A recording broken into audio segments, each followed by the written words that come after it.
It's been 8 years since I've started this, which is just really weird to say out loud. It's kind of crazy. Over the course of 8 years, I bought quite a few fragrances. And so today I just want to go over a small handful of what I believe to be some of my best purchases. Not only my favorite fragrances, which these are definitely some of them, of course, but they're also ones that they've paid dividends. And obviously, fragrance as an investment is not the best choice, at least by definition, what investment means. However, these have really been something that I've been able to wear and utilize extensively to the point where I don't feel like they've been a waste. I spent my money on these, but they've also given back a lot in return, whereas I have plenty of fragrances that, well, they have been a waste because I've sprayed them once or twice and they've been collecting dust ever since then.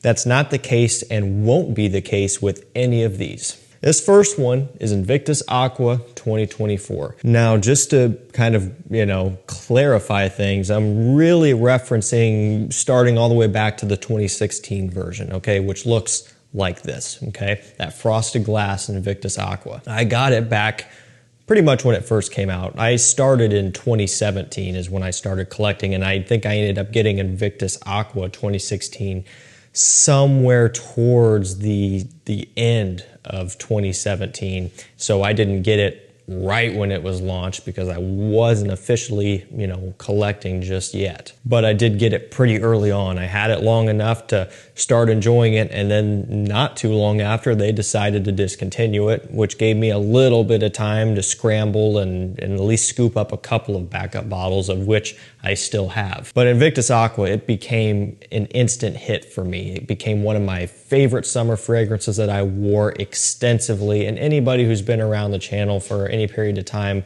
knows this already. They came out with the 2018 version, which wasn't as good, but still captured some of that magic. And then they just recently re-released the 2016 rebottled into the 2024 version, essentially is what this is. And they've got a new 2025 out, which I haven't bought yet, which I need to. And it looks the same. The bottle shape is just different. It's more angular. And I'm hoping that it smells the same. But anyway, Invictus Aqua is one that I have been able to wear extensively. It's one that has just made me happy. It's one that I have loved ever since it first came out. And even though I spent a lot of money on backup bottles, even though it has been kind of, here and gone, and I've repurchased it and bought more over the course of, several years, it's always been one that has just been a favorite of mine that I'll always have, I'll always enjoy, I will always wear, especially right now in the summertime. The stuff is so nuclear strong that it's my go-to like lake scent or pool scent or, beach ocean scent where I'm going to be in the water because it's hard to wash this stuff off. It's that strong. Yeah, we're switching gears completely here, going way out of season, but yet it still had to be in here, just going over my favorites in general. It is Mercedes-Benz Club Black. So I forgot to mention Invictus Aqua 2024, about $98 currently. This one, Club Black, you're typically looking at around $40, sometimes $35, depending on if you get a tester or not. This is 100 ml. And so the price has come down. Like I said, that $35, $40 is pretty standard right now. But there was a point where you were looking at upwards of $60, $70 for this stuff. Just kind of when it was in real peak demand and there just wasn't enough stock to satisfy that demand, prices went up for a bit because this one did go through a pretty extensive hype phase. That's pretty much died off and the dust has settled and the price has stabilized around that $35 to $40 mark. But to me, this is one of the best vanilla fragrances that money can buy at an affordable price. That's the key. We're talking affordable pricing here. We're not talking niche, ultra high-end designer where you're spending a few $100 on a bottle.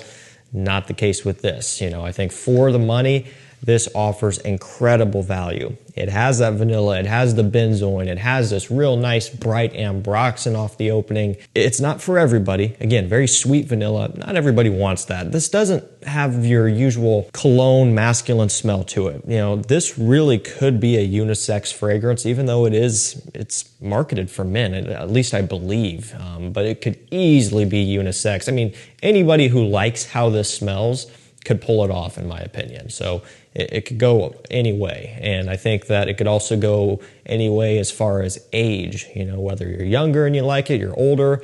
I think this can adapt to whoever is wearing it very well. Whereas other fragrances might have more of a distinct young smell or old smell or whatever. That's not the case with this. It's been a favorite of mine for years, and I believe this is a 2017 release too, although I didn't get it in 2017. It was a few years after that I finally ended up getting it, and it's one of those deals where I wish I would have gotten it sooner, but I've had plenty of time with it since then. I have multiple bottles of this as well, a few, you know, out of the box like this, and a few still boxed up just in case. Okay, kind of going back on track with summer here, we have Roja Elysium in the Parfum Cologne format. They just redid this, or I guess they updated it, so to speak. I saw it popping up on discounters labeled Roja Elysium Odaparfam. So I actually reached out to FRAGRANCEBUY, just seeing, you know, hey, is this like a new flanker of Elysium that is, you know, kind of been silently launched, because I didn't see any information. And they sent me a picture of the new style of, you know, Elysium, and maybe they're getting away from the Parfum Cologne format here and just calling it an Odaparfam now, I guess is what it is. I'm not fully sure. That's just kind of what I'm gathering here. So now you've got essentially the Odaparfam / Parfum Cologne, and then the pure Parfum extrait, which is 50 ml and a bit more expensive. You know, for reference, I think you can get the Parfum for $260 for 50 ml. This Parfum Cologne 100 ml lately has been going for just a touch under $200. It's finally dropped into the upper 100s, which was never the case for several years. I think I've even seen like 180 and stuff before on this one, maybe even 170 for testers and stuff. So price has really come down. But this one has vetiver, juniper berries, grapefruit, bergamot, apple, ambergris, ambroxan, a whole bunch of stuff, blackcurrant. Basically, it's very fruity, very citrusy, and then a nice, strong, soapy, clean, woody vetiver accord, mixing with that ambroxan. Essentially, this is their blue fragrance, although it doesn't smell like most other blue fragrances out there. I think if you had to compare it to one style, it has more of the classiness of a Bleu de Chanel. Again, it doesn't have that same type of incense. It's a lot more vetiver heavy, of course, a lot more fruity and citrusy and a bit more sweet than Bleu de Chanel, but just kind of going after a general personality of the scent. It is more mature, whereas something like Sauvage, a bit more playful, this doesn't align as much with that style. Everybody knows this is one of my favorite fragrances as well. I mean, I've worn the heck out of this stuff over the years. It's one of my wife's favorites. It was between this and Invictus as far as my wedding day scent, and Invictus won just barely, and I probably could have layered both of them, honestly, but it's a favorite of mine that I'll always love, I'll always wear, and just have to have it. Okay, kind of flip-flopping back and forth, going back into fall and winter here with Hugo Boss bottled. This is the Absolute. Love that gradient. Love what they did with this stuff. I mean, I think this really surprised everybody. It started with Boss Bottled Elixir. So that one, these two are pretty similar.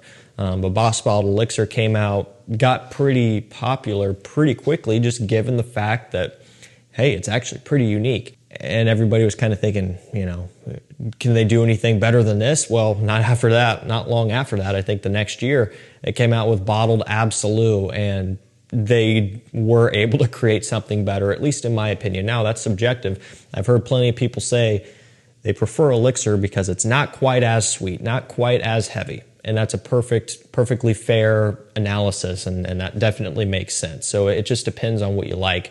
For me, I prefer the added depth and richness and complexity of Absolute, and it's my favorite personally. I think this is one of their best releases ever, like in the history of Hugo Boss, at least is thinking back as far as I can think as far as what they've put out over the years. It is incredible. It does have incense, patchouli, myrrh, smoky, sweet, balsamic, kind of mysterious and sexy smelling. It is a stellar release. Let's go for Guerlain L'Homme Ideal Parfum. So this one is obviously going to be newer. It's it's the newest currently in the lineup, although I'm sure that will change. I've gotten so much use out of the Odaparfam and the Extreme over the past several years. I bought both of those basically when they came out, and so I've had plenty of time to wear them. This one, I already know it's probably going to end up taking the #1 place, at least as of right now, as far as what's currently out. If they release something after this Parfum, which is even better, then that would change things, later on down the road. But I can see it. I can really see this becoming my #1 favorite, followed by the Extreme, and then in third place would be the Odaparfam as the solid top 3 there. It's not there yet just because I still have more wear time with the others, but come this fall and winter, this is probably going to be the one I'm reaching for the most. That's just how I see it happening. And so I already know that this is going to be one that is utilized heavily by me. And that's saying something because I love the EDP, I love the Extreme, I love the entire lineup, but there's something about this one that's really, really remarkable. Amaretto, leather, of course, almond, so a little bit more of a kind of a boozy take on that DNA. This stuff is wonderful. You're typically looking at around like $115 to $120 right now, which already isn't bad considering how new it is. Over time, give it another few months to a year, and that price is probably going to more stabilize around where the Extreme and the Odaparfam is eventually. I'm sure it'll get there. Let's go for an OG. I got this one really early on, back in the days when you could get these off of Notino.com here in the US and get them below retail, which is just, well, that was their demise, but that was helpful for me because I couldn't afford these at retail. It is Chanel Allure Homme Sport Eau Extreme. This is the bottle that I got from there. It's the 150 ml. And actually, this is when they were going out of business. And so they really had everything on sale. And I believe that this was one of them. And so I bought it below retail. You can't do that really anymore. This one does have mint, tonka beans, some nice orange. It's fresh meets sweet. And that type of combination works wonders as far as appealing to as many people as possible and just smelling great all the time, all year round. So this is going to be more of an all year round scent. Really hot summer days would probably be a bit of a stretch for this one, depending on your tolerance to that and whether or not you care too much about what other people think. But pretty much any other time, spring, fall, winter, again, summer mornings, summer nights or something, perfect for this stuff. Because it does have that green mintiness off the opening. Real nice fresh blast. Goes into something a bit more powdery and sweet as it dries down later on. I don't know why I like this so much because on paper and just in general, it seems kind of like a pretty basic release. Maybe just because it's been out for so long, it was super popular and we're used to it. But for me, it's still one that I enjoy thoroughly. It's still one that I actually reach for a lot, which, again, is kind of saying something given I have other things I could wear. Let's go for L'Homme Odaparfam. The original L'Homme, I got pretty early on just because of the hype surrounding La Nuit de L'Homme. And so I figured, hey, might as well try the original one out.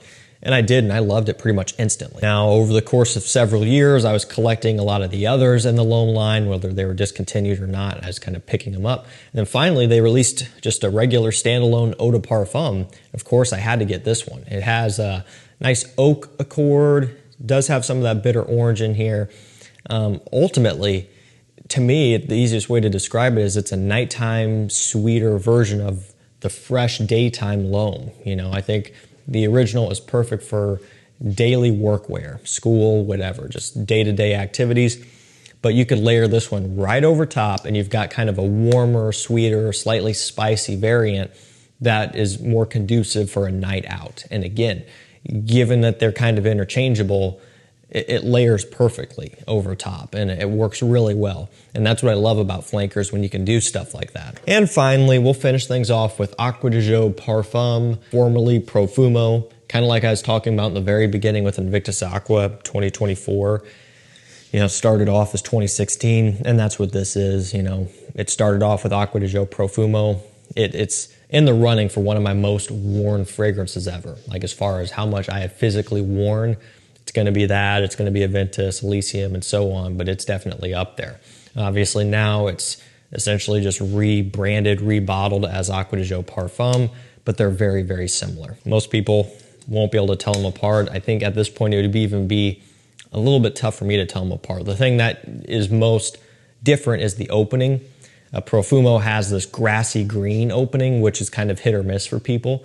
This one, it doesn't have that as much. They kind of improve the opening in my opinion. But the dry down pretty much stays the same, kind of smoky, a little bit more of a mysterious nighttime take on that aquatic DNA.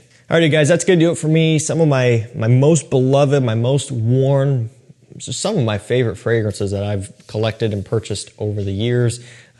Can't go without these. Again, some of these are new, and that's kind of looking ahead. You know, at this point, I know what I like, and I know how I am when wearing stuff, and so I can kind of predict that, hey, a couple of these are going to get that heavy use for years to come. A lot of these others, though, they've already gotten that. I will link everything down below. Thank you guys so much for watching. Stay safe, stay healthy. We'll see you tomorrow with another one. Take care.